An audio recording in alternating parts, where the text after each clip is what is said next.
Hello students, welcome to the online classes of Ambition Study Centre. So कल हमने इस chapter में heredity वाला पार्ट कंप्लीट कर लिया था। उसमें सारा transcription, translation, everything, how the process happens, ये सारा हमने देख लिया था कल। Now we will move to the next part of this chapter, that is evolution. Evolution की आज हम बात करेंगे। सो इवोल्यूशन का डेफिनेशन देखो बेटा, ऐसा है, evolution is the gradual change occurring in living organisms over a long duration. ठीक है, इसमें से जो इम्पोर्टेंट वर्ड है दैट इज ग्रेजुअल। ग्रेजुअल मतलब slow by slow, step by step जो चेंजेस आ रहे हैं। ठीक है, इमीडिएट सडन चेंजेस नहीं है। कल हमने सडन चेंजेस की बात की थी, वो थी हमारी mutational theory of Hugo de Vries. Mutation एकदम सडन चेंज आ गया था क्योंकि न्यूक्लियोटाइड के सीक्वेंस में चेंज हो गया था। यहाँ पे सडन चेंज नहीं हो रहा है, यहाँ पे ग्रेजुअल चेंज हो रहा है, यानी एकदम धीरे धीरे। ऐसा चेंज जिसको 1000 करोड़ साल लग गए वो चेंज आने के लिए, ऐसे चेंज को हम कहेंगे ग्रेजुअल, स्लो चेंज। तो इवोल्यूशन क्या है? ग्रेजुअल चेंज जो लिविंग ऑर्गेनिजम्स में हो रहा है over a long duration. This long duration is nothing but millions and billions of years में जो स्लो स्लो चेंजेस होते आ रहे हैं उसी को हम कहते हैं इवोल्यूशन, उसी को हम कहते हैं इवोल्यूशन। ना क्या इवोल्यूशन स्टॉप हो गया है क्या? नहीं, अभी भी हमारे बॉडी में कुछ ना कुछ चेंजेस आ ही रहे हैं। हमारी बॉडी हम बोल सकते हैं अंडर डेवलपमेंट ही है अभी भी।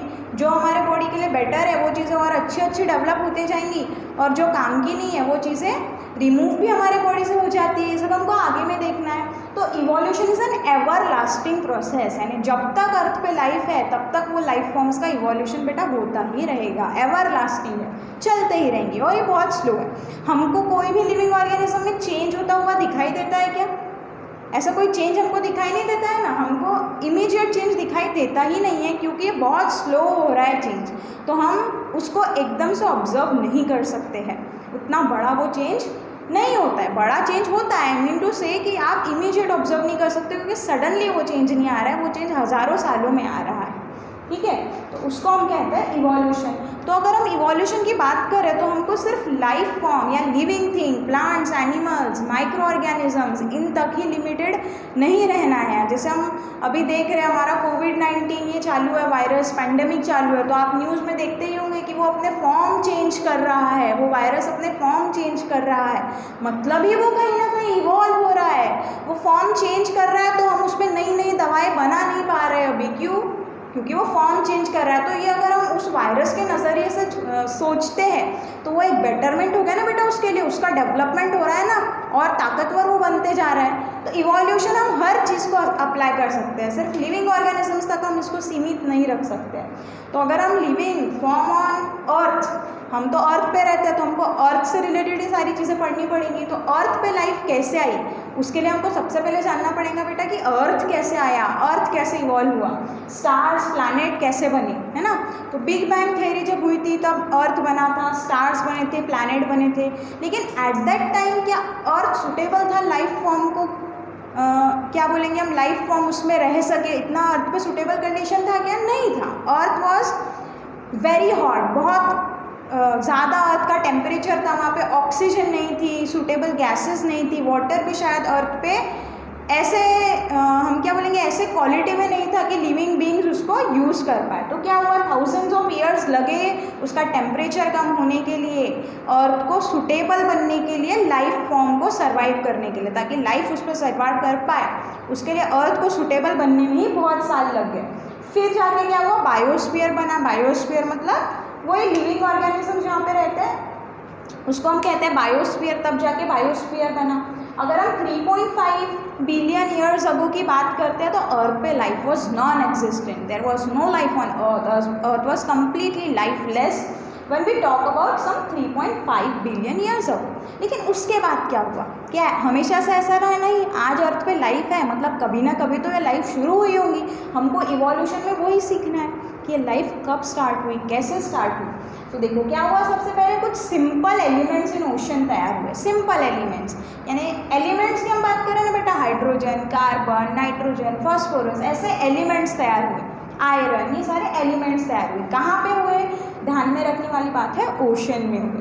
फिर अब ये सिंपल एलिमेंट्स बन गए तो हमको पता है कि बहुत सारे एलिमेंट्स जुड़ के कंपाउंड तैयार कर लेते हैं। जब फिक्स्ड प्रोपोर्शन में वो जुड़ते हैं तो कंपाउंड तैयार हो जाता है। तो वैसे बहुत सारे ऑर्गेनिक और इनऑर्गेनिक कंपाउंड तैयार हुए।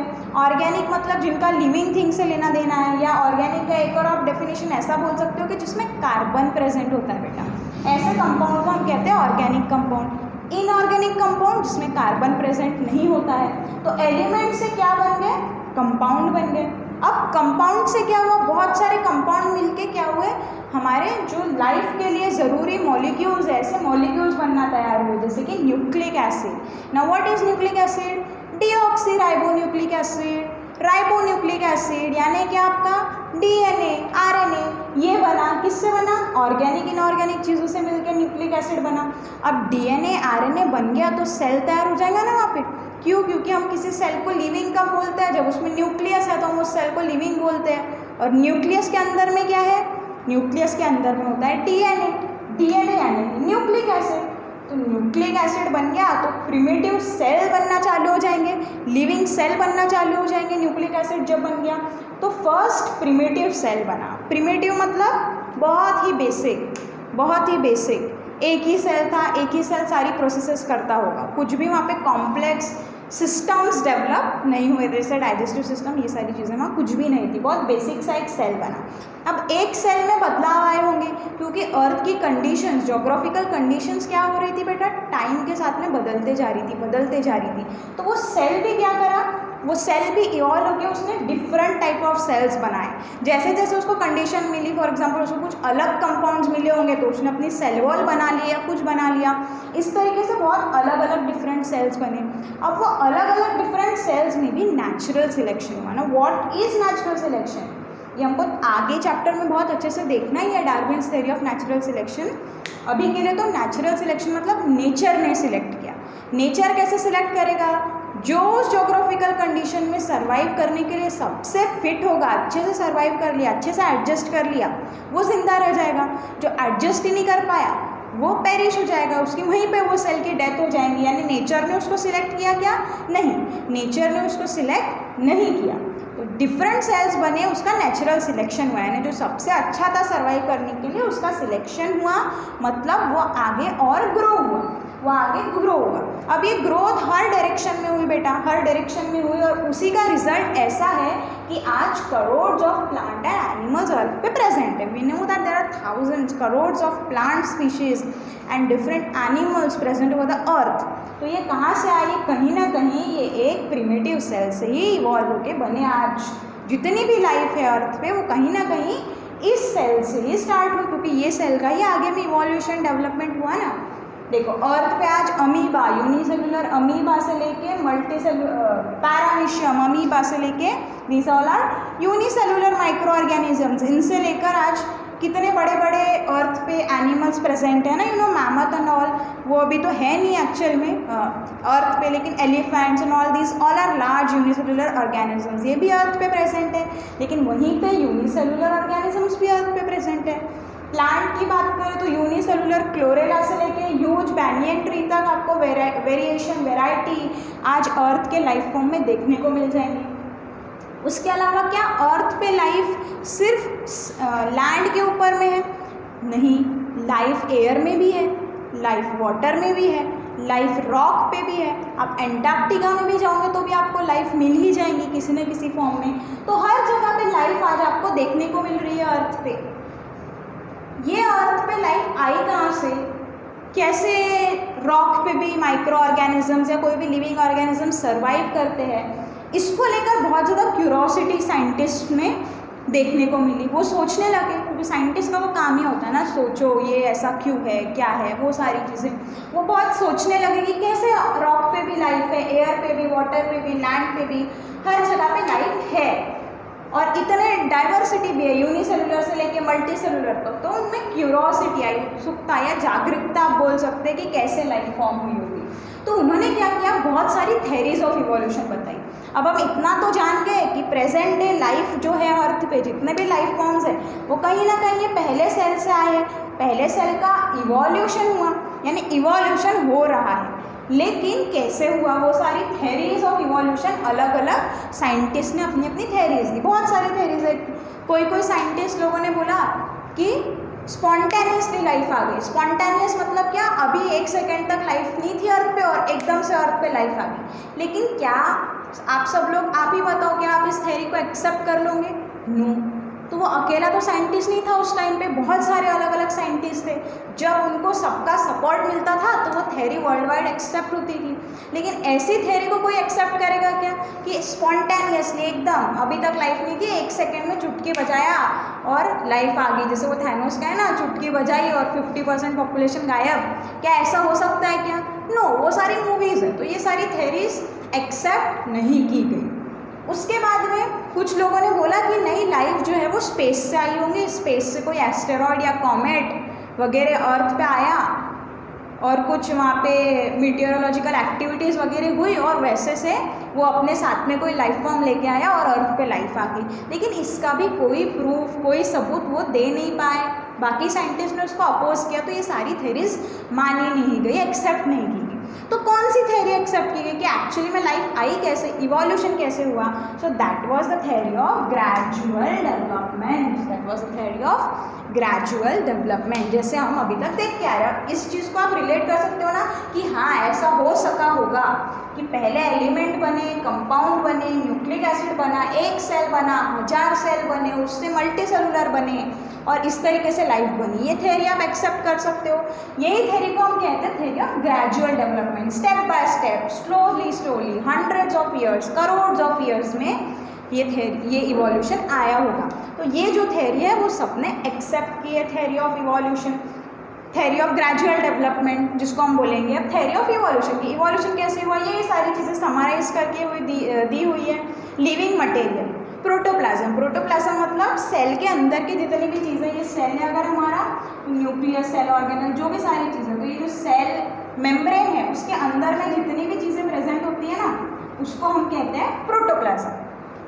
तो लिविंग मटेरियल या प्रोटोप्लाज्म कुछ भी लिख लो, एक ही बात है। सबसे पहले कहाँ बना? ओशन में। देखो आप सब ने सुना ही होगा, जहाँ तक मुझे लगता है कि जो इतना तो सबको पता ही होता है कि पहला लाइफ फॉर्म, पहला सेल ओशन में बना था, है ना, हमको बचपन से पता होता है, हमने सुन रखा होता है। तो एक्चुअली में वो चीज़ सही है बेटा, साइंटिफिकली सारे साइंटिस्ट ने उसको सपोर्ट किया और उसके प्रूफ्स भी हमारे पास है। वो सारे प्रूफ्स हमको आगे में देखने हैं। तो लिविंग मटेरियल सबसे पहला बना ओशन में। फिर लिविंग मटेरियल, ये सेल कहलाएगा क्या? लिविंग मटेरियल प्रोटोप्लाज्म मतलब इसमें सेल वॉल नहीं है, इसके अंदर में एक एक ऑर्गेनल है और सारी चीज़ें हैं, लेकिन पूरा सेल है क्या? नहीं। जब ये अलग अलग चीज़ें एक साथ असेंबल होंगी, एक साथ जुड़ेंगी, तब जाके क्या बनेगा? एक सेल बनेगा, यूनिसेलुलर ऑर्गेनिज्म बनेगा, कॉम्प्लेक्स ऑर्गेनिजम्स बनेंगे। उसके बाद क्या होगा? कॉम्प्लेक्स मतलब कठिन, जटिल, जिनका बॉडी का स्ट्रक्चर है, ऐसे ऑर्गेनिजम्स तैयार होंगे। एक इससे और इवोल्यूशन होके, चेंज होके, और ऑल अराउंड डेवलपमेंट हुआ। यानी ऐसा नहीं कहेंगे हम कि उसका डाइजेस्टिव सिस्टम ही डेवलप हो रहा है, नो। ऑल अराउंड मतलब डाइजेस्टिव सिस्टम भी डेवलप होगा, स्ट्रक्चर भी डेवलप होगा, अलग अलग सिस्टम्स भी डेवलप होंगे। तो हर दिशा में उसका डेवलपमेंट हुआ, और हर दिशा में जब डेवलपमेंट हुआ, मल्टी डायमेंशनल उसको हम बोलेंगे, हर दिशा में डेवलपमेंट हुआ और उससे इवोल्यूशन हुआ। इवोल्यूशन हुआ तो आज अर्थ पे जो लाइफ फॉर्म्स है प्रेजेंट, वो अर्थ पे लाइफ फॉर्म्स तैयार हुए। So this is the basic about evolution. कैसे हुआ, क्या क्या थेरीज है। तो ग्रेजुअल डेवलपमेंट की जो थेरी है, स्टेप बाय स्टेप जो लिविंग ऑर्गेनिजम्स डेवलप हुए, उसी से इवोल्यूशन हुआ, ये बेस्ट एक्सेप्टेड थेरी है। आपको ये एक डेफिनेशन यहाँ पे लिख लेनी है, और आपकी बुक में एक दो और डेफिनेशन दी हुई है बेटा इवोल्यूशन की, वो सारी डेफिनेशंस आपको अपने नोट्स में, कॉपी में लिख लेनी है। ये एक डेफिनेशन होगी, ये आपकी सबसे अच्छी बेसिक डेफिनेशन है। फिर लास्ट में आपको एक और दिया हुआ है, progressive development of plants and animals from the ancestors having different structural and functional organisation is called evolution. क्या हुआ? Progressive development. प्रोग्रेसिव मतलब आप होता है ना 8th से 9th में प्रोग्रेस होता है, यानी डेवलपमेंट हो रहा है, आपकी कुछ बेहतरी हो रही है। तो प्रोग्रेसिव डेवलपमेंट हो रहा है ना, यूनिसेलुलर से मल्टी सेलुलर अच्छे बड़े बड़े लिविंग ऑर्गेनिज्म बन रहे हैं। तो प्रोग्रेसिव डेवलपमेंट ये हो रहा है। किसका हो रहा है? प्लांट्स एंड एनिमल्स का प्रोग्रेसिव डेवलपमेंट हो रहा है। किसके थ्रू हो रहा है? एंसेस्टर्स। एंसेस्टर्स मतलब पूर्वज, यानी जो कॉमन एंसेस्टर्स रहे होंगे। कॉमन क्यों कह रहे हैं हम? क्योंकि कहीं ना कहीं एक सेल बना, एक लिविंग ऑर्गेनिज्म बना, फिर वो एक लिविंग ऑर्गेनिज्म का हर दिशा में डेवलपमेंट हुआ, तो अलग अलग लिविंग ऑर्गेनिजम्स बने। यानी एक लिविंग ऑर्गेनिज्म से 15 लिविंग ऑर्गेनिजम्स बने, 15 से और आगे में डेवलपमेंट हुआ, यानी कहीं ना कहीं वो एक उनके लिए एंसेस्टर हो गया, पूर्वज हो गया, कॉमन एंसेस्टर हो गया। उसका ही डेवलपमेंट हुआ, प्रोग्रेसिव डेवलपमेंट हुआ, तो प्लांट्स और एनिमल्स तैयार हुए, and this whole thing is called as evolution, this whole thing is called as evolution. So ऐसे 2-3 डेफिनेशंस हमारे टेक्स्ट बुक में दिए हुए हैं, ये सारे आपको इवोल्यूशन के डेफिनेशंस लिख लेने हैं, अपना अटेंडेंस आपको कमेंट में डाल देना है। नीचे में कमेंट करके आपको ऑप्शन दिखता है जहाँ पे लिखा होता है कमेंट पब्लिकली, वहाँ पे आपको अपना नाम, पूरा नाम डालना है बेटा। और मैंने कल के वीडियो में भी आपके कमेंट्स वगैरह पढ़े हैं, जो कल का हमारा लेक्चर था उसमें कई बच्चों ने बोला कि थोड़ा सा दोबारा आप बता सकते हैं क्या मैम। तो बेटा आपको क्या करना है, जैसे हमारा वीडियो वो ख़त्म हो जाता है, जैसे हमारा लेक्चर ख़त्म हो जाता है, इमीडिएटली उसी टाइम पे जो पार्ट, जितना पार्ट हमको समझ में नहीं आया है उतना पार्ट हमको जाके दोबारा से, 4 बार 5 बार, तब के तब वो 1-2 घंटे के स्पैन में हमको देख लेना है। आप बार बार देखोगे ना बेटा आपको क्लियरली समझ आ जाएगा। इफ स्टिल आपको समझ नहीं आता है then you can call us any time, ठीक है। और उसके बाद मेरे को कुछ इररिलेवेंट कमेंट्स भी वहाँ पे देखे। इररिलेवेंट मतलब ऐसा कि जिसका आपके सिलेबस है या आपके समझ से लेके कुछ को रिलेशन नहीं हो रहा है ना। कुछ चीज़ें होती है जो होती ही है। अभी आप उसमें क्यों में जाओगे ना बेटा, तो मैं उसके क्यों का आंसर भी आपको दे सकती हूँ, लेकिन आप अभी उस चीज़ को समझने के लिए रेडी नहीं हो। मैं उतना डीप में जाऊँगी ना, फिर हमको उसके केमिस्ट्री में जाना पड़ेगा कि कैसे यूरासिल फॉर्म हो रहा है, तो वहाँ पे हमको केमिकल रिएक्शन देखने पड़ेंगे। किसी का मेरे को कमेंट दिखा था कि मैम यूरासिल कैसे बनता है, तो वो हमको उसके केमिकल रिएक्शन में जाना पड़ेगा। फिर हमको और बहुत सारी मैं अलग अलग प्रोसेस या आपको कुछ नाम बताऊंगी जो आपके समझ से परे है अभी, तो उसका हमारे सिलेबस से भी कुछ लेना देना नहीं है। तो हमको जितनी चीज़ें काम की है ना उतनी चीज़ें वो याद कर लेनी है कि हाँ आरएनए में यूरासिल होता है, ठीक है। तो जितना हमारे सिलेबस से रिलेटेड है आप वो कमेंट करो। जो कुछ अगर आपको एक टर्म समझ में नहीं आता है कि मैम ये शब्द का क्या मीनिंग है, वो कमेंट करो, तो वो हम आपको बताएंगे।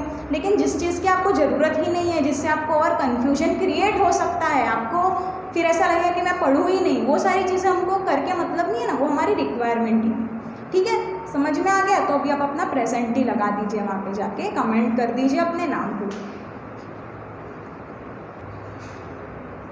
ठीक है बेटा। अभी तक अपन ने देखा कि इवोल्यूशन क्या है, कैसे इवोल्यूशन हो रहा है, ठीक है। ये सारी चीज़ें हमने देख ली, लेकिन अभी हमको प्रूफ चाहिए ना। हम कैसे मान लें कि सही में ऐसे ही चीज़ें हुई होंगी, सही में इवोल्यूशन हुआ होगा, हर चीज़ का हमको सबूत चाहिए।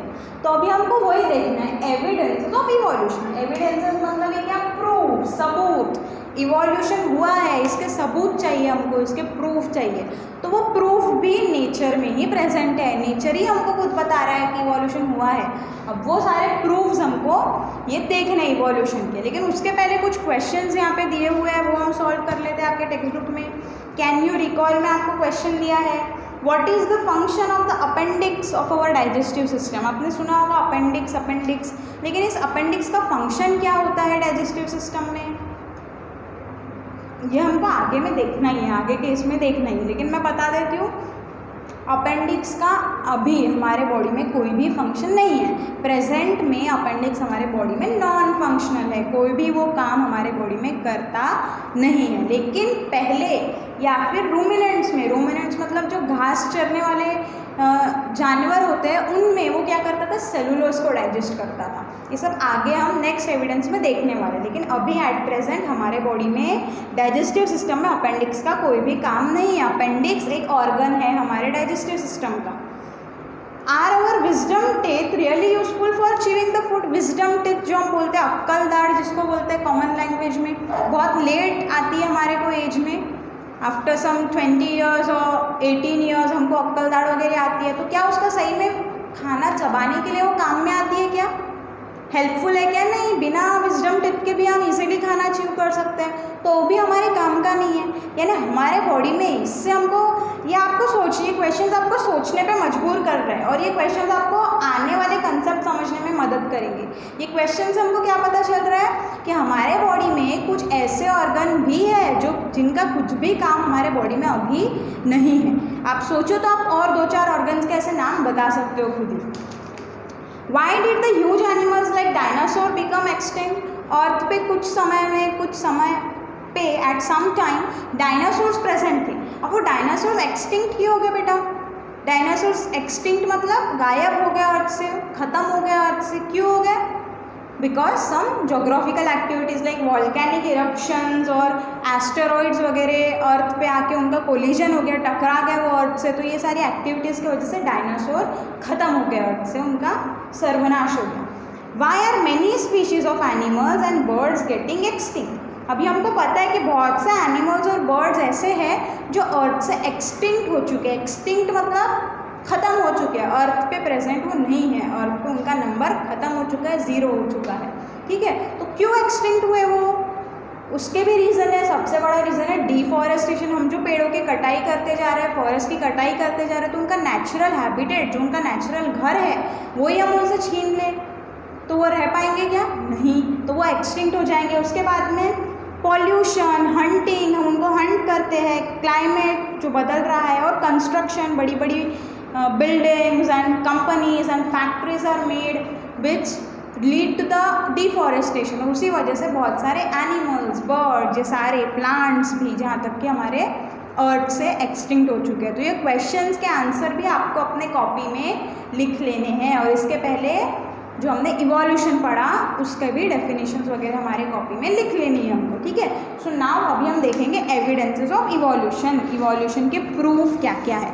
तो सबसे पहला प्रूफ है बेटा मॉर्फोलॉजिकल एविडेंसेस। सबसे पहला प्रूफ है morphological evidences. Now what are this morphological evidences? Morphology का मतलब होता है एक्सटर्नल अपीयरेंस। लिख लेती हूँ मैं यहाँ पे, मॉर्फोलॉजी मतलब होता है एक्सटर्नल अपीयरेंस, यानी वो बाहरी तौर पे कैसा दिख रहा है, वो कहेंगे हम उसकी मॉर्फोलॉजी। यानी हम एनिमल्स की बात करें तो एनिमल्स में देखो स्ट्रक्चर ऑफ माउथ सेम होता है सारे एनिमल्स। डॉग ले लो, कैट ले लो, ह्यूमन बीइंग ले लो, कहीं ना कहीं स्ट्रक्चर ऑफ माउथ सेम है। दो जॉज होते हैं, टीथ होते हैं, टंग होती है, स्ट्रक्चर ऑफ माउथ सेम है। नोस्ट्रिल्स, नाक का स्ट्रक्चर सेम होता है। ईयर पिना, जो हमारा ईयर पिना होता है, वो सारे एनिमल्स में उनका स्ट्रक्चर सेम होता है। फिर उसके बाद में देख लो पोजीशन ऑफ आईज, हेड के पास में ही आईज होती है सारे एनिमल्स में। ये सारा उनका मॉर्फोलॉजी हो गया ना, एक्सटर्नल अपीयरेंस हो गया। तो ये सारे हमको क्या देखने को मिल रही है? इन सब में सिमिलैरिटीज़ देखने को मिल रही है। यानी अर्थ पे जितने भी एनिमल्स है, मोस्ट ऑफ द एनिमल्स, कुछ एक्सेप्शन तो हर केस में होते हैं बेटा, एक्सेप्शन हर केस में होते हैं। तो ये सारी सिमिलैरिटीज़ हमको हर एनिमल में देखने को मिल रही है। उनका माउथ का स्ट्रक्चर देख लो, नोस्ट्रिल्स देख लो, ईयर पिन्ना, आई का पोजीशन, इनके सारे ही एनिमल्स में हमको देखने को मिल रहा है। तो ये क्या सजेस्ट करता है बेटा कि एनिमल्स का एक कॉमन एंसेस्टर रहा होगा, और एक कॉमन एंसेस्टर से ही इवॉल्व होकर फिर अलग अलग एनिमल्स बने होंगे। हम क्यों बोल रहे हैं कॉमन एंसेस्टर रहा होगा? क्योंकि ये एनिमल नंबर 1 ले लिया हमने, एनिमल नंबर 2, 3, 4, सब में स्ट्रक्चर ऑफ माउथ सेम, सब में आई का पोजीशन सेम, सब में नोस्ट्रिल का स्ट्रक्चर सेम। तो इनमें इतनी सिमिलैरिटीज़ है, मतलब इनका एक कॉमन एंसेस्टर रहा होगा ना। एंसेस्टर मतलब पूर्वज, एक कोई बहुत हजारों करोड़ों साल पहले भले ही रहा हो, लेकिन उसी का एक का ही इवोल्यूशन हुआ तो अलग अलग एनिमल्स बने।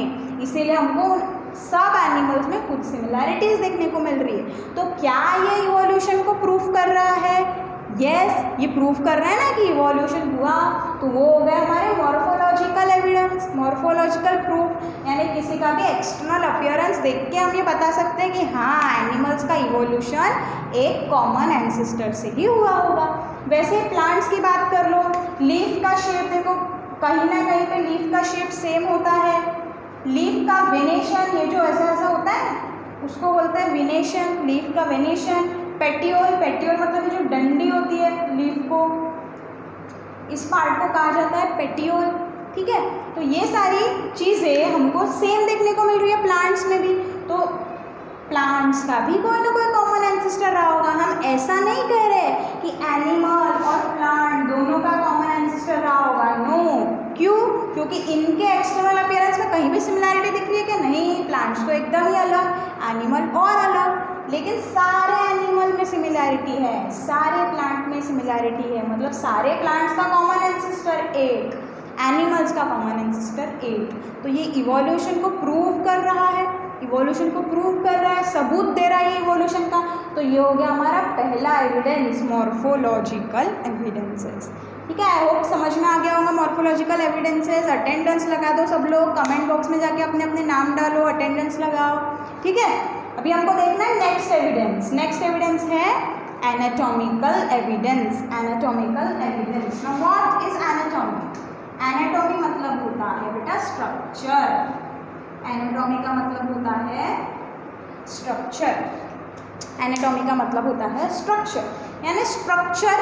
अब स्ट्रक्चर किस तरीके से सबूत का काम कर रहा है वो हमको देखना है। देखो, ह्यूमन का हैंड, कैट का फोर लेग, यानी फोर लेग मतलब सामने वाला लेग उसका। पटागियम ऑफ बैट, पटागियम मतलब बैट के वो होते हैं ना, ऐसे भी ऐसे समझ लो बैट है तो उसको इस तरीके से कुछ, तो बटरफ्लाई ऐसा दिख रहा है बट आप समझ लो अभी क्या है, ये बैट है। तो ये जो ऐसा विंग जैसा होता है ना बैट का, उसको कहते हैं patagium of bat. Flipper of whale, यानी वेल फ्लिपर जो उसको तैरने के लिए यूज़ करती है उसको कहते हैं फ्लिपर ऑफ वेल। आपके टेक्स्ट बुक में डायग्राम भी दिए हुए अच्छे से। तो ये सारे आप ऊपर ऊपर से देखोगे तो इनमें कोई सिमिलैरिटी हमको दिख रही है क्या? नहीं। ह्यूमन का हाथ, कैट और इसमें पटागियम में या फ्लिपर में कोई सिमिलैरिटी हमको दिख रही नहीं है। ऊपर से इनके फंक्शन भी अलग। ह्यूमन का हैंड चलने के काम में नहीं आता, लेकिन कैट का फोर लेग चलने के काम में आता है, ये उड़ने के काम में आता है, ये स्विम करने के काम में आता है। फंक्शन अलग, दिख भी अलग रहे। इनमें तो कुछ सिमिलैरिटी नहीं दिख रही है हमको ऊपर से जब हम देखें, लेकिन इनमें भी सिमिलैरिटी है। इनमें क्या सिमिलैरिटी है? इनके स्ट्रक्चर ऑफ बोन्स में सिमिलैरिटी है। आप डायग्राम देखो तो इनके बोन के स्ट्रक्चर कहीं ना कहीं हमको सेम दिखेंगे, सेम तरीके की बोन, सेम तरीके के जॉइंट्स। सिमिलैरिटी आ गई, सिमिलैरिटी आ गई मतलब कॉमन एंसेस्टर। कॉमन यानी एक ही इनका एंसेस्टर यानी पूर्वज रहा होगा।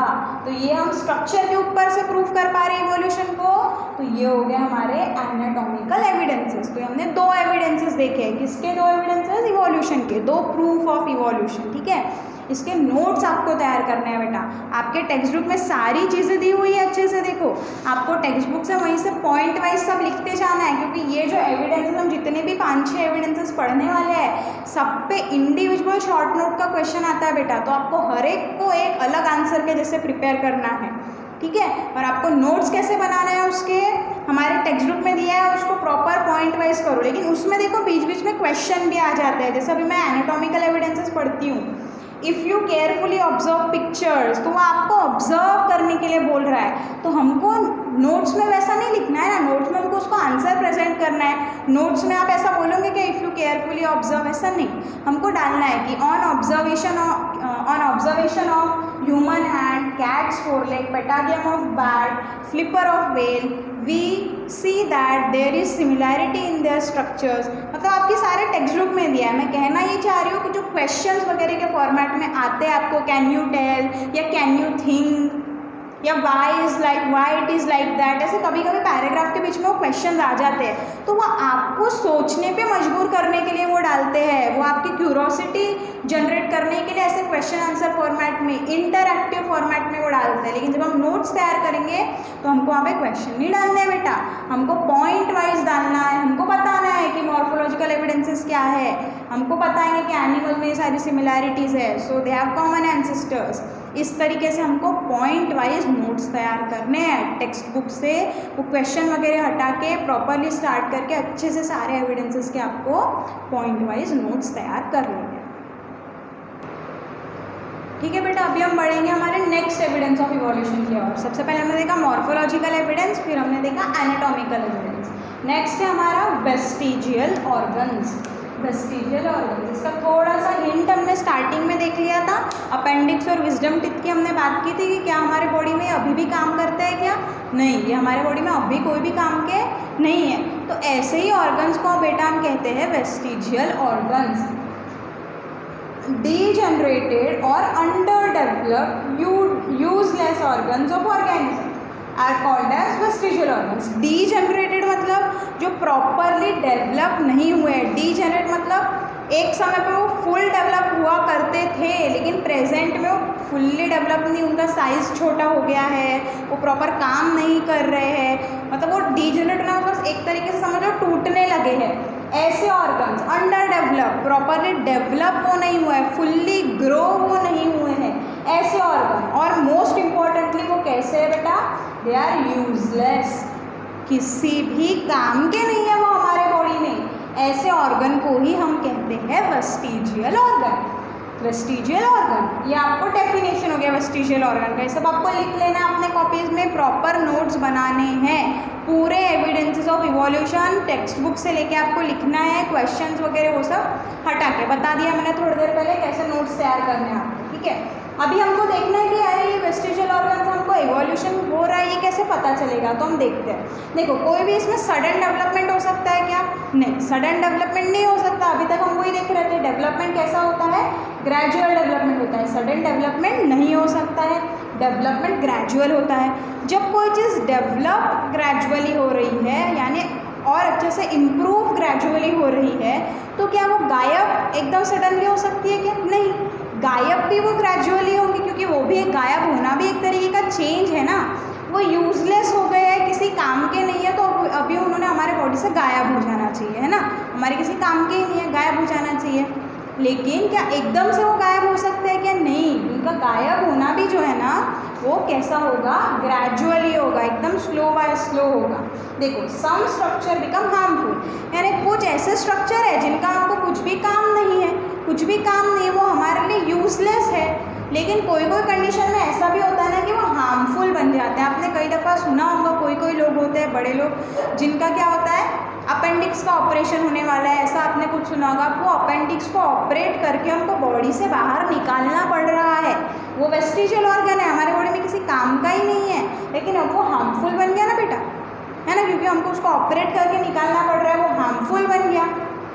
तो ऐसे स्ट्रक्चर डिजेनरेट होने लग जाते हैं, यानी वो खुद ब खुद हमारे बॉडी में काम के नहीं है, हार्मफुल हो सकते हैं, तो हमारी बॉडी उसको डिजेनरेट यानी उसको तोड़ना चालू कर देती है, उसका प्रॉपर डेवलपमेंट होने नहीं देती है। लेकिन फिर आप बोल रहे होंगे तो गायब क्यों नहीं हुआ?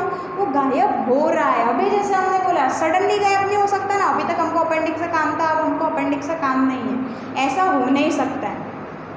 अपेंडिक्स का काम क्या होता है ये समझ लो। देखो पहले आप सबको पता है कि ह्यूमन बींग्स जो पका हुआ खाना नहीं खाते थे, वो कच्चा घास वगैरह खाते थे, और घास में प्रेजेंट होता है सेल्यूलोज, घास में होता है सेल्यूलोज। सेल्यूलोज क्या है, एक तरीके का कार्बोहाइड्रेट है, जैसे ग्लूकोज वगैरह होता है ना, वैसे होता है सेल्यूलोज। अब ये सेल्यूलोज को डाइजेस्ट करने के लिए हमको लगता था अपेंडिक्स, यानी हमारे बॉडी में अगर हमको सेल्यूलोज को डाइजेस्ट करना है, सेल्यूलोज को तोड़ना है, क्योंकि हम खाना खाते हैं बाद में उसका ब्रेकडाउन होता है बॉडी में जाके, उसको तोड़ना है, तो वो काम करता था हमारा अपेंडिक्स। लेकिन ह्यूमन बींग ने कई सालों पहले, कई 100 साल पहले पका हुआ खाना शुरू कर दिया, वो कच्चा खाना उसने छोड़ दिया, तो अपेंडिक्स का काम रहेगा कि नहीं, कच्चा खाना नहीं है। जब हम खाने को पका लेते हैं तो सेल्यूलोज उसमें नहीं रह जाता है, तो खाने को हमने पका लिया, सेल्यूलोज ही हम नहीं ले रहे, तो अपेंडिक्स का कोई काम है क्या? नहीं। तो अपेंडिक्स अभी एकदम से गायब भी नहीं हो सकता है, जैसे ही कोई चीज़ एकदम से आ नहीं सकती है, वैसे ही कोई भी चीज़ एकदम से बॉडी से जा भी नहीं सकती है। तो इसीलिए अपेंडिक्स जो है ना वो धीरे धीरे धीरे डिजेनरेट हो रहा है। कई 100 साल के बाद में अपेंडिक्स हमारे बॉडी से गायब हो जाएगा। ऐसे ही ऑर्गन को हम कहते हैं वेस्टिजियल ऑर्गन। देखो as per natural selection, natural selection nature ने सिलेक्ट किया ना, पहले हमारे बॉडी का नेचर ऐसा था कि हम सेलुलोज खाते थे, अब हम सेलुलोज नहीं खाते हैं, हमको उसका काम नहीं है, यानी नेचर ने सिलेक्ट किया कि अभी हमको अपेंडिक्स का काम नहीं है। उसको 1000 ऑफ ईयर लग जाएंगे वो चीज़ को डीजनरेट होने के लिए भी, वो चीज़ को डीजनरेट होने के लिए भी। अब देखो वो जब डीजनरेट हो रहा है तो वो डिफरेंट फेज में दिखाई देगा डिफरेंट एनिमल्स में, यानी ह्यूमन बींग्स के पास ही अपेंडिक्स है नहीं, रूमिनेंट्स के पास में अपेंडिक्स अभी भी है और उनके काम का है। रूमिनेंट्स यानी तो घास चरते हैं, वो घास खा रहे हैं मतलब सेलुलोज ले रहे हैं, सेलुलोज ले रहे हैं तो डाइजेस्ट करने के लिए क्या लगेगा, अपेंडिक्स लगेगा, डाइजेस्ट करने के लिए अपेंडिक्स लगेगा। तो क्या उनमें ये वेस्टिजियल हो गया क्या?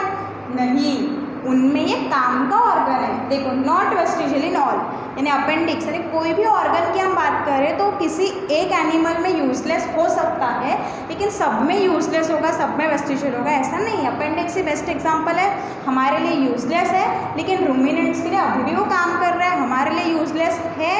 तो वह आने वाले साल में हज़ारों साल लगेंगे उसको जाने के लिए। हमने देखा है कोई भी बॉडी में चेंज सडनली नहीं आता है, चेंज ग्रेजुअली आता है, डेवलपमेंट भी ग्रेजुअली होगा। तो कोई चीज़ को अगर बॉडी से बाहर रिमूव भी करना है तो भी वो ग्रेजुअली ही रिमूव होगी। और एग्जांपल है उसको देखो, अपेंडिक्स का एग्जांपल देखो, मसल्स ऑफ ईयर पिना, हमारे कान में मसल्स है, छोटी छोटी मसल्स होती है। मसल्स का काम क्या है? मूवमेंट कराना, लेकिन हम हमारे कान को मूव करते हैं क्या? कोई कोई लोग मूव कर सकते हैं, है, लेकिन मूव करने की हमको आवश्यकता है कि नहीं, हमारे किसी काम का ही नहीं है, तो हमारे लिए वो मसल्स कैसी हो गई, वेस्टिजियल ऑर्गन हो गई। लेकिन मंकी में वो मसल काम की है क्योंकि मंकीज़ को अपने ईयर्स को मूव करना पड़ता है। वो अपने ईयर्स को मूव किस लिए करते हैं, तो एक ईयर का फंक्शन बैलेंस में भी होता है बेटा। ईयर हमारा को पता है, ईयर से हमको सुनाई देता है, हियरिंग उसका मेन फंक्शन है, लेकिन उसका एक और फंक्शन ऐसा होता है कि वो बॉडी को बैलेंस करने में मेंटेन करने में मदद करता है। तो मंकी हमको पता है हमारे जैसे ज़मीन पे तो नहीं चलता है, वो कूदते रहते हैं पेड़ से इधर से उधर, तो उनको बैलेंस करने की ज़रूरत है, तो इसलिए उनको मसल्स ऑफ ईयर पिन्ना का अभी भी काम है। तो उनमें वो वेस्टिजियल हो गए क्या, नहीं, वो वेस्टिजियल है ह्यूमन बींग्स में। टेल बोन, हमको पता है कि हमारे बॉडी में टेल हुआ करती थी, हम हिस्ट्री ज्योग्राफी में पढ़ते आ रहे हैं कि ह्यूमन बींग्स को टेल हुआ करती थी। अभी हमारे पास टेल है क्या, नहीं, तो वो वेस्टिजियल हो गई थी हमारे लिए, हमारे किसी काम की नहीं थी। तो इसीलिए देखो वो हज़ारों साल लगे होंगे वो टेल को गायब होने, लेकिन अभी हमारी टेल तो गायब हो गई, लेकिन टेल बोन अभी भी प्रेजेंट है। आप देखोगे तो हमारे बॉडी में टेल बोन एकदम नीचे में, जो हमारी वर्टिब्रल कॉलम होती है ना, रीढ़ की हड्डी, उसमें एकदम नीचे में टेल बोन होती है। वहाँ से हमको पता चला, क्या पता चला कि ह्यूमन बींग को टेल बोन है, मतलब एक ज़माने में कुछ हज़ार साल पहले उसको टेल भी होंगी, यानी ह्यूमन, मंकीज़, इन सब का कॉमन एंसेस्टर रहा होगा। अपेंडिक्स से हमको पता चल रहा है कि रूमिनेंट से भी ह्यूमन बींग कहीं ना कहीं रिलेटेड है, यानी इनका भी कॉमन एंसेस्टर रहा होगा। जब इन सब के कॉमन एंसेस्टर है, मतलब क्या, उससे इवॉल्व होकर अलग अलग एनिमल्स बने। तो क्या वेस्टिजियल ऑर्गन्स इवोल्यूशन का एविडेंस से काम कर सकता है, कर सकता है ना? क्यों? क्योंकि ये सारे ऑर्गन्स देखो हमारे बॉडी में तो वेस्टिजियल है, लेकिन किसी दूसरे में फंक्शनल है, यानी हमारे बॉडी में भी एक टाइम पे फंक्शनल थे, यानी रिलेशन मिल रहा है आपको, सिमिलैरिटी मिल रही है। सिमिलैरिटी मिल गई मतलब कॉमन एंसेस्टर, कॉमन पूर्वज था, कॉमन पूर्वज था मतलब इवोल्यूशन हुआ है। और एग्जाम्पल है विजडम टूथ, पहले ही देखा, अक्कल दांत की हमको कोई ज़रूरत नहीं है। बॉडी हेयर की भी हमको ज़रूरत नहीं है। पहले बॉडी हेयर हुआ करते थे, ज़्यादा होते थे, मैन को आपने पढ़ा ही है, बहुत हेयरी हुआ करते थे मैन। वाई? बिकॉज वो जंगल वगैरह में रहते थे, तो हेयर उनको जो है वो प्रोटेक्शन प्रोवाइड करती थी। स्किन से कोई चीज़ डायरेक्टली टच नहीं होंगी तो वियर एंड टियर, घाव नहीं होंगे, वो प्रोटेक्शन प्रोवाइड करती थी। लेकिन अभी हम सिविलाइज सोसाइटी में रहते हैं, अच्छे घरों में रहते हैं, तो उसका भी हमको प्रोटेक्शन के लिए बॉडी हेयर की ज़रूरत नहीं है। तो ये सारे हो गए हमारे वेस्टिजियल ऑर्गन्स। आपको जब भी लग रहा है आप स्क्रीनशॉट करके अपने साथ में रख सकते हो ये सारी चीज़, ठीक है। और नोट्स तो आपको अपने टेक्स्ट बुक से प्रॉपरली बनाना है, इस तरीके से जैसे मैंने शॉर्ट में आपके एक्सप्लेनेशन के लिए लिखा है वैसे आपको नहीं करना है, आपको टेक्स्ट बुक से पॉइंट वाइज पूरे नोट्स बनाने हैं। तो ये हमारा था third evidence, vestigial organs. I hope सबको क्लियर हो गया हो। कमेंट करके अपने नाम, पूरा नाम वहाँ पे डालेंगे। किसी को कोई डाउट है, कोई क्वेरी है रिलेटेड टू अवर टॉपिक, हाँ बेटा, ये जो अनरिलेटेबल क्वेश्चंस है वो क्वेश्चंस आपको वहाँ नहीं डालने हैं। जो भी हमारे टॉपिक से रिलेटेड कोई टर्म समझ में नहीं आया हो या जो भी है, या कोई चीज़ नहीं समझ में हो, तो वो कमेंट करके आप बताओ अपने नाम के साथ में और अटेंडेंस लगा दो, ठीक है। Moving on to our next evidence. ये एविडेंस सबको क्लियर हो गया होगा। वेस्टिजियल ऑर्गन्स, वेस्टिजियल ऑर्गन्स जो है यूजलेस ऑर्गन्स है, अलग अलग एनिमल्स में पाए जाते हैं, इसका मतलब कॉमन एंसेस्टर रहा होगा, ठीक है। नेक्स्ट हमारा है पैलियोंटोलॉजिकल एविडेंस। और एक चीज़, मैं जो भी मीनिंग आपको वर्ड्स के बताते जा रही हूँ वो आपको अपने टेक्स्ट बुक में, कॉपीज़ में नोट डाउन करके रखने। जैसे मैंने बताया था, मॉर्फोलॉजी मतलब एक्सटर्नल अपीयरेंस, एनाटॉमी मतलब स्ट्रक्चर, ये सब आपको लिख के रखना है, तभी आप समझ पाओगे। ईजी शब्दों में आपके पास लिखा रहेगा, तभी आप जब खुद से पढ़ने को जाओगे तो आप समझ पाओगे, ठीक है। तो ये टर्म्स के मीनिंग आपको लिख के रख लेने हैं। पैलियोंटोलॉजिकल एविडेंस, पैलियोंटोलॉजी मतलब होता है बेटा स्टडी ऑफ फॉसिल। इधर लिख देती हूँ मैं, पैलियोंटोलॉजी मतलब होता है स्टडी ऑफ फॉसिल। अब फॉसिल सब लोगों को पता ही होगा, सब लोगों को फॉसिल पता ही होगा। जिन लोगों को नहीं पता है उन लोगों के लिए मैं बता देती हूँ फॉसिल यानी क्या। देखो, अर्थ पे कभी फ्लड्स, अर्थक्वेक, वोल्केनो, ये सब तो चलता ही रहता है। इसके वजह से क्या होता है, जो लिविंग ऑर्गेनिजम्स है, प्लांट्स है, एनिमल्स है, वो क्या हो जाते हैं, वो दफन हो जाते हैं ज़मीन के अंदर में, एकदम दफन हो जाते हैं प्लांट्स, एनिमल्स। ये सारी एक्टिविटीज़ की वजह से उनके रेमिनेंट्स मतलब अवशेष, बचे हुए जो उनके अवशेष है, और इम्प्रेशन मतलब उनकी छाप छूट जाती है। भले ही वो डीजेनरेट हो जाए, है ना, कोई भी एनिमल, प्लांट, उसके डेथ के बाद उसका डीके हो जाता है, डिग्रेड हो जाता है, सड़ जाता है, भले वो सड़ जाए, लेकिन उसका इम्प्रेशन वहाँ पे छाप उसकी छूट जाती है ज़मीन के अंदर में, और वो अंडरग्राउंड में प्रिजर्व होके रह जाते हैं ना। क्यों? क्योंकि उसके ऊपर में और मिट्टी वगैरह आते ही जाती है, तो अंदर में एकदम प्रिजर्व हो जाता है, और उसी को हम कहते हैं fossils. Fossils are nothing but the preserve remnants and impressions which are preserved underground. And why these fossils are formed? Flood, earthquake, इन सारी चीज़ की वजह से फॉसिल फॉर्म होते हैं। ये फॉसिल क्या होता है? स्टडी ऑफ फॉसिल को हम बोलते हैं पैलिएंटोलॉजी। तो पैलिएंटोलॉजी से आपको दिमाग में एक क्वेश्चन आना चाहिए कि पैलिएंटोलॉजी और इवोल्यूशन का क्या रिलेशन? फॉसिल से हम कैसे बता सकते हैं कि इवोल्यूशन हो रहा है? बेटा हम फॉसिल की स्टडी करके इवोल्यूशन की स्टडी कर सकते हैं। We can do the study of fossil and in that way we can also study about evolution. वो हमको देखना है कैसे। देखो, किसी भी प्लांट या एनिमल की डेथ हो गई, ठीक है, उसकी डेथ हो गई। डेथ होने के बाद उसका कार्बन का कंजम्पशन स्टॉप हो गया। देखो, डेथ हो गई मतलब समझ लो उसका फॉसिल बन गया, ठीक है। डेथ हो गई, वो दफन हो गया ज़मीन के अंदर में, उसके अवशेष बचे हुए रह गए या उसकी छाप बची हुई रह गई वहाँ पे, उसका फॉसिल तैयार हो गया। अब डेथ होने के बाद उसमें कार्बन कंजम्पशन है ना, वो कार्बन खा रहा है क्या डेथ होने के बाद भी? नहीं। कार्बन बाहर से ले रहा है क्या? नहीं। कार्बन कंजम्पशन इसलिए बोल रहे हैं क्योंकि हम जो फूड खाते हैं, जो कार्बोहाइड्रेट्स होता है, उसमें कार्बन प्रेजेंट होता है हमारे खाने में। तो कार्बन का कंजम्पशन उसका बंद हो गया। कार्बन ये जो एलिमेंट है वो डेथ के बाद लेने नहीं लगा। लेकिन ऑलरेडी उसके बॉडी में जो कार्बन होता है, ऑलरेडी उसके बॉडी में जो कार्बन है उसका तो डिके होना चालू हो जाएगा ना। डिके यानी वो सड़ना, गायब होना, खत्म होना चालू हो जाएगा उसके बॉडी से, है ना। कोई भी बॉडी की डेथ होने के बाद वो वैसी की वैसे ही रहती है क्या? नहीं। आपको पता है वो अपने आप सड़ने लगती है। उसका बाहर से कार्बन का कंजम्पशन लेना भी बंद हो गया, और जो कार्बन ऑलरेडी उसके बॉडी में प्रेजेंट था वो भी अभी डीके होने लगा, गायब होने लगा। यहाँ पे दो वर्ड आपको दिख रहे हैं, C14 और C12। देखो बेटा, कार्बन 12, कार्बन का एटॉमिक नंबर होता है 6 और उसका एटॉमिक मास होता है 12। तो ये हो गया एक कार्बन, और ये दूसरा है C14। C14 कार्बन का आइसोटोप है। आई डोंट नो, आपको शायद 9th में आइसोटोप्स वगैरह हो गया होगा। Same atomic number but different atomic mass number, उसको हम कहते हैं आइसोटोप। तो कार्बन का एटॉमिक नंबर होता है 6, उसका एटॉमिक मास है 12, और ये हो गया उसका आइसोटोप, ठीक है। अब इसका डीके होना चालू हो गया, इसका डीके होना चालू हो गया। आप देखो, रेशो ऑफ C14 और C12 भी चेंज होगा। As C12 is non radioactive. ये नॉर्मल है ना, C12 नॉर्मल है, carbon 12 atomic mass, carbon 6 atomic mass 12, तो ये नॉर्मल कार्बन है, यानी नॉन रेडियो एक्टिव है। रेडियो एक्टिव जिसे पता है ना, जिससे रेडिएशन निकलते रहती है, उसको हम कहते हैं रेडियो एक्टिव। लेकिन C14 होता है बेटा हमारा रेडियो एक्टिव, ठीक है। C14 होता है रेडियो एक्टिव। 1 मिनट में आपको इधर बाजू में ये वाला मिटा देती हूँ, किसी को लग रहा है तो स्क्रीनशॉट कर लो।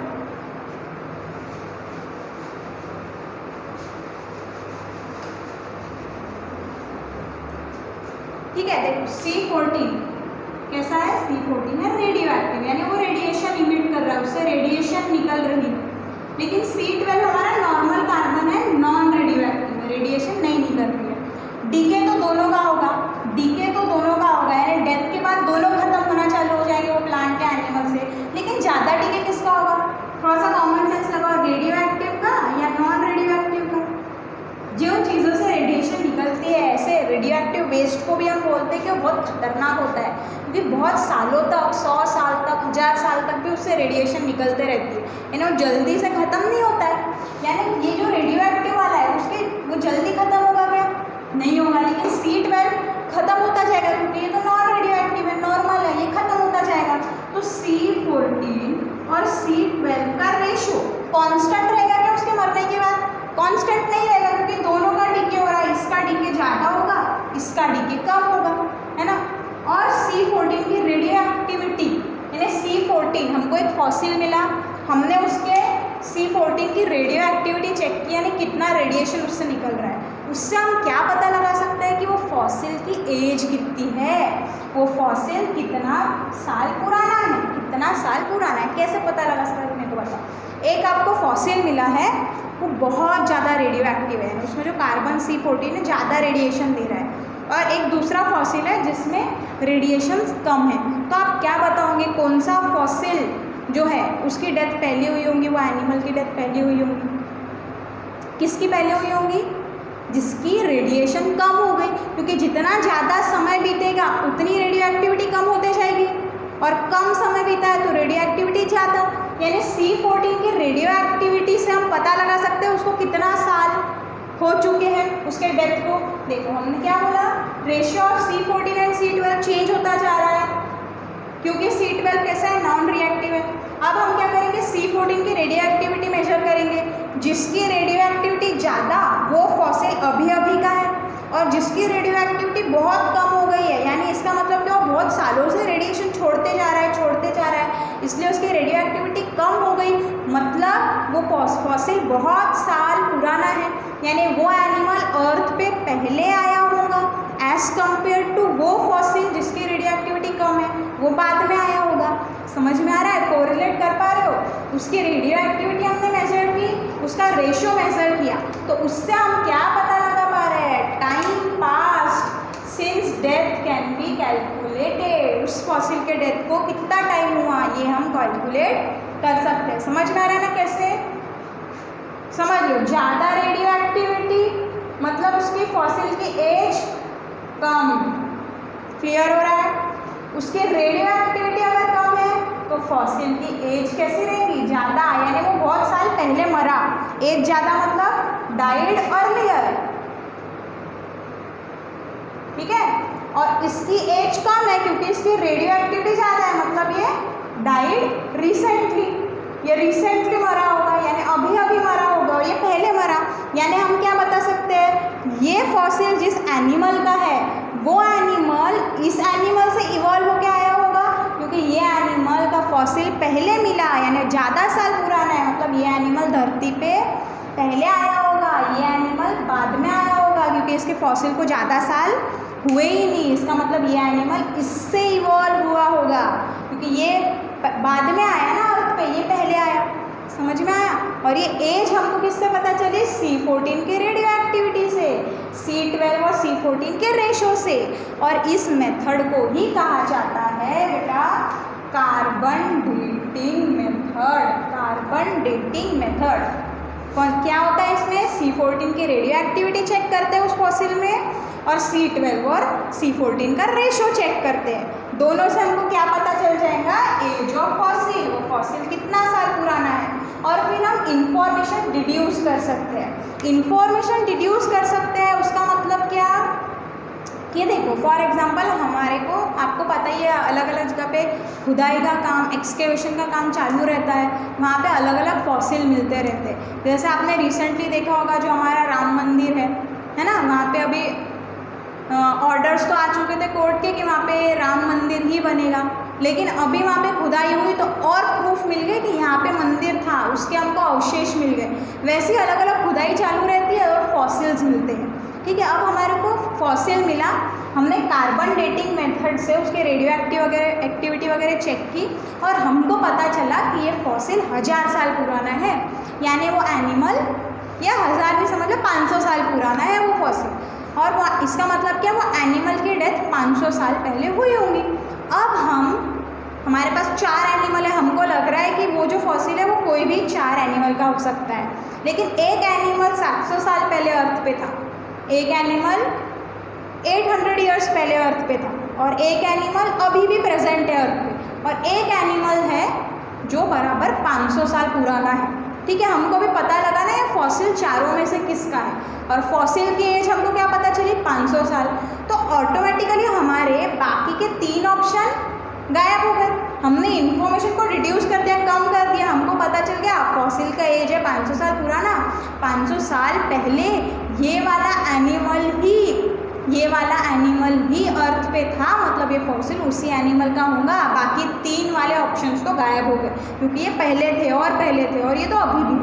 समझ में आया। तो इस तरीके से इवोल्यूशन हम पता लगा सकते हैं स्टडी ऑफ फॉसिल करके। देखो आपको यहाँ पे चार्ट भी दिया है, मैं बताती हूँ थोड़ा, वो एक्सप्लेन करके आप। आई होप आपको कार्बन डेटिंग मेथड समझ में आ गया होगा। देखो यहाँ पे आपको डायग्राम में दिया है, यहाँ पे आपको वर्ड आया है पैलिएंटोलॉजी मतलब स्टडी ऑफ फॉसिल, एंथ्रोपोलॉजी मतलब लिख लो study of human being and their origin, यानी इसी के मदद से हम एंथ्रोपोलॉजी भी कर सकते हैं। एंथ्रोपोलॉजी मतलब स्टडी ऑफ ह्यूमन बीइंग की स्टडी भी कर सकते हैं, क्योंकि ह्यूमन बीइंग के भी फॉसिल मिलते हैं। एंड देयर ओरिजिन, यानी ओरिजिन कैसे हुए, वो ओरिजिनेट कैसे हुए, कैसे अर्थ पे आए ह्यूमन बीइंग्स, ठीक है, उसको कहते हैं एंथ्रोपोलॉजी, उसको कहा जाता है एंथ्रोपोलॉजी, ठीक है। नेक्स्ट अभी हमको यहाँ पे देखना है। अब देखो यहाँ पे आपको एक डायग्राम दिया है, structure of ground level and fossil. सबसे नीचे में हमको इनवर्टिब्रेट्स का फॉसिल मिला। किसका फॉसिल मिला? इनवर्टिब्रेट्स। फिर उसके बाद में हमको फॉसिल मिला है रेप्टाइल्स। रेप्टाइल्स मतलब जो रेंगते हैं। उसके बाद में हमको मिला पीसेस यानी फिशेस का, ठीक है। फिर उसके ऊपर में हमको और रेप्टाइल्स मिले, और उसके ऊपर में हमको मिले हैं बर्ड्स, मैमल्स, ठीक है। ये है इनवर्टिब्रेट। इसका फॉसिल हमको जमीन में बहुत नीचे मिला। अब जमीन में सबसे नीचे इसका फॉसिल मिला, मतलब अर्थ पे सबसे पहले कौन होगा? इनवर्टिब्रेट ना। इनके फॉसिल ऊपर मिल रहे हैं, मतलब ये रिसेंटली अर्थ पे थे। इसका फॉसिल बहुत नीचे मिला, यानी ये अर्थ पे पहले आया होगा, तभी तो ये सबसे नीचे दफन होकर है ना। समझ में आ रहा है? कोरिलेट कर पा रहे हो? अर्थ में बहुत नीचे में इसका फॉसिल है, उसके ऊपर में रेप्टाइल्स है, पीसेस है, उसके ऊपर में और रेप्टाइल्स है, और फिर बर्ड्स वगैरह है। यानी सबसे पहले कौन आया होंगे अर्थ पे? इनवर्टिब्रेट्स। फिर इनवर्टिब्रेट का इवोल्यूशन हुआ और रेप्टाइल्स बने। इनवर्टिब्रेट मतलब जिसमें वर्टिब्रल कॉलम है ही नहीं, रीढ़ की हड्डी है ही नहीं। फिर आए रेप्टाइल्स जो रेंगते हैं। उसके बाद में बर्ड्स, मैमल जो वर्टिब्रेट है, यानी इनके पास में वर्टिब्रल कॉलम, रीढ़ की हड्डी प्रेजेंट है। तो इससे हम क्या कह सकते हैं कि इनवर्टिब्रेट से ही इवॉल्व होकर कौन बने? वर्टिब्रेट्स। कैसे पता लगाया हमने पैलियोंटोलॉजी से पता लगाया। हमको इन सब के फॉसिल मिले, हमको पता चला इसका फॉसिल तो सबसे नीचे है। इसके फॉसिल को तो कार्बन डेटिंग मेथड से हमने उसकी एज निकाली, तो बहुत साल पुराना है, ये तो रिसेंट है, तो अभी अभी मरे हुए हैं, तो अभी अभी अर्थ पे थे। इसका मतलब वर्टिब्रेट्स इनवर्टिब्रेट से ही इवॉल्व हुए। पहले रीढ़ की हड्डी नहीं थी, फिर रेप्टाइल्स आए, रेंगने वाले जीव, उसके बाद में बर्ड्स, मैमल्स अर्थ पे आए, और वो क्या है? वर्टिब्रेट्स है, उनमें वर्टिब्रल कॉलम है, यानी इनवर्टिब्रेट्स से ही वर्टिब्रेट्स बने, यानी इवोल्यूशन हुआ। और ये सब हमको प्रूफ कौन कर रहा है? फॉसिल से प्रूफ कर रहे हैं हम, उसकी एज पता लगा के। तो वो हो गया पैलियोंटोलॉजिकल एविडेंसेस जो प्रूफ करते हैं इवोल्यूशन को। यहाँ पे एरा भी आपको नाम दिया है बेटा। पैलियोजोइक एरा मतलब जब इनवर्टिब्रेट्स थे, मीसोजोइक एरा मतलब जब रेप्टाइल्स, डायनासोर्स वगैरह थे, और सिनोजोइक एरा मतलब जहाँ पे बर्ड्स, मैमल्स वगैरह है, उसको वो एरा को नाम दिए हैं। एरा मतलब उतने काल को, उतने समय को वो नाम दिए गए। तो आई होप क्लियर हो गया सबको पैलियोंटोलॉजिकल एविडेंसेस। अपनी अटेंडेंस लगा दो कमेंट बॉक्स में जाके, ठीक है। पैलियोंटोलॉजिकल एविडेंस को हमने क्या देखा? फॉसिल क्या होता है, फॉसिल की स्टडी की हमने। उसके डेथ के बाद उसका कार्बन डीके होने लगा। हमने C14 की रेडियो एक्टिविटी देखी, क्योंकि C14 रेडियो एक्टिव होता है, C12 नहीं होता है।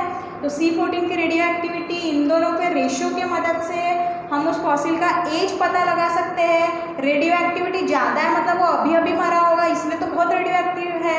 रेडियो एक्टिविटी कम होगी मतलब पहले ही चल बसा हो, इसलिए तो रेडियो एक्टिविटी कम है। यानी फॉसिल की एज हमने पता लगा ली, उसी को कहते हैं कार्बन डेटिंग मेथड। हम इंफॉर्मेशन को, बाकी के जो पॉसिबिलिटीज़ है उसको हमने ख़त्म कर दिया, इंफॉर्मेशन डिड्यूस कर दिया, और इस तरीके से हम कंक्लूजन पे पहुँचे कि कौन पहले आया अर्थ पे, कौन बाद में आया, और किस तरीके से किससे कौन इवॉल्व हुआ, ठीक है।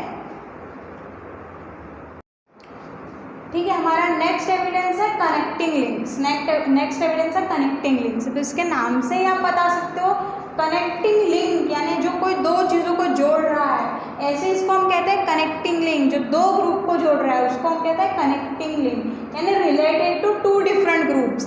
दो अलग अलग ग्रुप से जो जुड़ा हुआ है, दो अलग अलग ग्रुप के कैरेक्टर्स, उसके फीचर्स, अगर वो एक ही एनिमल या ऑर्गेनिज्म में है तो हम क्या कहेंगे? वो दो डिफरेंट ग्रुप्स के बीच का कनेक्टिंग लिंक है, वो दो अलग अलग ग्रुप को जोड़ रहा है ना। Let us understand with the help of an example. देखो पेरिपेटस एक एनिमल है, आपकी बुक्स में पिक्चर्स भी दी हुई है। अब उसकी बॉडी देखो, सेगमेंटेड बॉडी होती है। सेगमेंटेड बॉडी मतलब ऐसे सेगमेंट जिसमें होते हैं, जैसे अर्थवॉर्म में वगैरह होता है, इसको बोलते हैं सेगमेंटेड बॉडी। पैरापोडिया, पैरापोडिया मतलब ऐसे छोटे छोटे पैर जैसे उसमें होते हैं, उसको कहते हैं पैरापोडिया। तो पेरिपेटस के पास में ये सब है। और ये फीचर है एनेलिडा का। एनेलिडा मतलब एक ग्रुप ऑफ एनिमल है। ये एनेलिडा, आर्थ्रोपोड्स, ये सब क्या है, ये हमको एनिमल क्लासिफिकेशन वाले चैप्टर में पढ़ना है। In the chapter of animal classification वो हमको पढ़ना है बेटा, ठीक है। तो उसका ज़्यादा टेंशन नहीं लेंगे कि एनेलिडा क्या है मैम, आर्थ्रोपोडा क्या है मैम, अभी तो आप कंसेप्ट समझो। सेगमेंटेड बॉडी और पैरापोडिया जो एनेलिडा में पाए जाते हैं वो भी पेरिपेटस में देखने को हमको मिलते हैं। और आर्थ्रोपोड में पाए जाने वाले फंक्शन यानी ट्रकियल रेस्पिरेशन, यानी ट्रकिया जो होता है ना हमारे रेस्पिरेटरी सिस्टम में, विंड पाइप जिसको हम कहते हैं, जिससे हम सांस वगैरह लेते हैं, तो वो रेस्पिरेशन ट्रकिया के थ्रू करते हैं। और सर्कुलेटरी सिस्टम कैसा है उसका, ओपन सर्कुलेटरी सिस्टम है, ओपन सर्कुलेटरी सिस्टम है, ठीक है। ये आर्थ्रोपोड्स के फीचर है। लेकिन ये दोनों भी फीचर यानी एनेलिडा के फीचर और आर्थ्रोपोड के फीचर दोनों भी हमको किस में देखने को मिल रहे हैं, एक ही एनिमल पेरिपेटस में। तो क्या हम ऐसा कह सकते हैं ना, पेरिपेटस एनेलिडा और आर्थ्रोपोड के बीच का क्या हो गया, कनेक्टिंग लिंक हो गया। मतलब एनेलिडा और आर्थ्रोपोड एक दूसरे से ही इवॉल्व हुए हैं। एक और एग्जांपल है डक बिल्ड प्लेटिपस। नाम देखना, ऐसा मत करना कि पेरिपेटस लिखो और ये दो चीज़ें लिख के आओ, ऐसा नहीं करना। ये प्लेटिपस है। प्लेटिपस एग ले करता है, यानी क्या करता है, वो अंडे देता है। अंडे कौन देते हैं, रेप्टाइल्स, यानी रेंगने वाले जो जीव होते हैं, रेंगने वाले एनिमल्स जो होते हैं वो अंडे देते हैं। तो ये प्लेटिपस क्या करता है, एग ले करता है। लेकिन हेयर्स और मैमरी ग्लैंड भी उसमें प्रेजेंट है, जो किसका फीचर है, मैमल्स। मैमल्स मतलब जो यंग वंस को बर्थ देते हैं, यानी जो अपने जैसे ही इंडिविजुअल को बर्थ देते हैं उसको कहते हैं मैमल्स। और रेप्टाइल्स जो एग देते हैं, ठीक है। तो ये एग तो देता है, यंग वन को बर्थ नहीं देता है। यंग वन को बर्थ नहीं देता मतलब वो मैमल नहीं है, वो एग देता है, वो हो गया रेप्टाइल का फीचर। लेकिन मैमल के भी कुछ फीचर उसमें, जैसे हेयर और मैमरी ग्लैंड्स। इसका मतलब क्या, डक बिल्ड प्लेटिपस मैमल्स और रेप्टाइल्स के बीच में का कनेक्टिंग लिंक है। अभी मेरे को बताओ, मैमल्स ज़्यादा इवॉल्व हुए यानी ज़्यादा डेवलप है कि रेप्टाइल ज़्यादा डेवलप है, मैमल्स ज़्यादा डेवलप है ना, क्योंकि तो रेंगने वाले जीव है, मैमल्स तो अच्छे से चल वगैरह सकते हैं। इसका मतलब मैमल से रेप्टाइल्स तो नहीं बने होंगे, रेप्टाइल से मैमल बने होंगे। क्यों? क्योंकि इन दोनों को जोड़ने वाला डक बिल्ड प्लेटिपस हमको मिल गया, यानी बीच का स्टेज मिल गया, यानी रेप्टाइल से ही मैमल्स बने, यानी इवोल्यूशन हो रहा है। तो connecting links evidence of evolution के जैसे काम कर रहे हैं यहाँ पे, है ना। एक और एग्जांपल लंग फिश, देखो नाम से पता चल रहा है फिश रेस्पिरेशन किसके थ्रू करती है, गिल्स के थ्रू करती है। लेकिन लंग फिश, ये लंग फिश किसके थ्रू कर रही है, लंग्स के थ्रू कर रही है। यानी एक अकेली फिश ऐसी है जो रेस्पिरेशन लंग्स के थ्रू कर रही है, लंग्स के थ्रू कर रही है। मतलब एम्फीबियन कहीं पे तो भी आ गया। एम्फीबियन मतलब जो ज़मीन पे भी रह सकते हैं, पानी में भी रह सकते हैं। वो ज़मीन पे रह रहे तो उनको रेस्पिरेशन के लिए लंग लगेगा। इसका मतलब एम्फीबियन किससे इवॉल्व हुए हैं, फिशेस से इवॉल्व हुए, क्योंकि इनके बीच का कनेक्टिंग लिंक लंग फिश हमको मिल गया है। फिश है उसके पास में लंग नहीं होने चाहिए, बट ये फिश के पास में लंग्स है और लंग्स एम्फीबियन के पास में होते हैं। तो एम्फीबियन किससे इवॉल्व हुए होंगे, फिशेस से इवॉल्व हुए होंगे। तो इस तरीके से connecting links evidence of evolution के जैसे में काम करता है। ये अच्छे से कर लेंगे, पैलियोंटोलॉजिकल एविडेंस अच्छे से कर लेंगे। उसके पहले क्या देखा हमने, वेस्टिजियल ऑर्गन, वेस्टिजियल ऑर्गन और कनेक्टिंग लिंक। इस पर तो शॉर्ट नोट्स आने के बहुत ज़्यादा चांसेस होते हैं, 2-3 मार्क के। तो सबको इंडिविजुअल क्वेश्चन जैसे, जितने भी एविडेंसेस हम देख रहे हैं सबको इंडिविजुअल क्वेश्चन जैसे हमको प्रिपेयर करना है। पूरा नोट्स तैयार करके आज के आज लर्न कर लेना है, प्रैक्टिस कर लेना है और होमवर्क हमको सेंड करना है। और अपनी अटेंडेंस भी कमेंट बॉक्स में लगाते रहनी है। वहाँ पे नीचे में कमेंट करके ऑप्शन आएगा, वहाँ पे आपको कमेंट करके अपना नाम बताना है। कोई क्वेरी है तो वो भी आपको अपने नाम के साथ में कोई डाउट आपको डालना है वहाँ पे, ठीक है। Moving on to our next and last evidence, वो है एम्ब्रियोलॉजिकल एविडेंस। एम्ब्रियो क्या होता है बेटा, एम्ब्रियो ये इनिशियल स्टेज ऑफ डेवलपमेंट है। देखो development stage of vertebrates, vertebrates मतलब ऐसे एनिमल्स जिनमें वर्टिब्रल कॉलम, जिसमें रीढ़ की हड्डी प्रेजेंट हो, इनका इनिशियल स्टेज अगर हम देखें डेवलपमेंट का, कहाँ पे, जब वो अपने मदर के वूम में होंगे, मदर के पेट में होंगे, तब एम्ब्रियो उसको हम कहते हैं। जो इनिशियल स्टेज होता है डेवलपमेंट का, जब वो कुछ नहीं होता, it is just a mass of cell, एक सेल का गोला ही होता है बस, ऐसे स्टेज को ही हम कहते हैं एम्ब्रियो, ठीक है। उसको हम कहते हैं एम्ब्रियो। तो एम्ब्रियो अगर हम अलग अलग इसके देखते हैं, उसका थोड़ा सा इनिशियल डेवलपमेंट हो गया, अलग अलग डेवलपमेंटल स्टेज ऑफ वर्टिब्रेट्स अगर हम देखें, डिफरेंट वर्टिब्रेट्स की डेवलपमेंट देखें तो उनमें बहुत ज़्यादा सिमिलैरिटीज हमको इनिशियल स्टेज में देखने को मिलती है। देखो डायग्राम में देखो, ये हो गया fish, salamander, tortoise, chicken, pig, rabbit, man. अब ये सब के एम्ब्रियो, यानी जब ये डेवलप हो रहे थे तो ये उनकी सबसे पहली स्टेज है, उसको हम कहते हैं एम्ब्रियो। तो ये देखो बहुत सिमिलर है एक दूसरे से देखने में। फिर जैसे जैसे वो और डेवलप होते गए तो वहाँ पे डिफरेंसेस आते गए, सब अलग अलग हो गए, लेकिन इनिशियली वो बहुत सिमिलर थे एक दूसरे से, एकदम सिमिलर है, यानी सिमिलैरिटीज़ है। इसका मतलब क्या, उनका कोई कॉमन ओरिजिन रहा होगा ना इसके ऊपर में, आगे में इनका कोई एक कॉमन ओरिजिन बहुत साल पहले रहा होगा, common origin of all this animals. क्यों? क्योंकि उसके एम्ब्रियो में, उसके इनिशियल स्टेज ऑफ डेवलपमेंट में बहुत सारी सिमिलैरिटीज़ हमको देखने को मिली। तो ये भी सपोर्ट करता है हमारे इवोल्यूशन को। तो इस तरीके से आज हमने इवोल्यूशन क्या होता है वो देखा, सारे एविडेंसेस ऑफ इवोल्यूशन देखा। आई होप सबको अच्छे से समझ में आ गया होगा। जो बीच के जो क्वेश्चंस के मैंने आंसर दिए, जो can you recall, can you tell वाले क्वेश्चंस है, वो आपको अपने कॉपी में लिखने हैं, पूरे एविडेंसेस के नोट्स बना के प्रैक्टिस करके प्रिपेयर करना है, क्योंकि इस पर बड़ा क्वेश्चन भी आ सकता है। या जितने भी हमने 6 एविडेंसेस पढ़े आज, morphological, anatomical, then vestigial, then palaeontological, then connecting link और लास्ट एम्ब्रियोलॉजिकल, इन सब पे इंडिविजुअली शॉर्ट नोट का भी क्वेश्चन आ सकता है। तो टेक्स्ट बुक से आपको प्रॉपर नोट्स तैयार कर लेने हैं, कमेंट बॉक्स में अपनी प्रेजेंटी दर्शानी है, डाउट हो तो बताना है related to our topic. I hope आपको आज का सब जो हमने पढ़ा वो सारी चीज़ें समझ में आई होंगी। Thank you. आज अपन अपना लेक्चर यहीं पे एंड करते हैं। Thank you.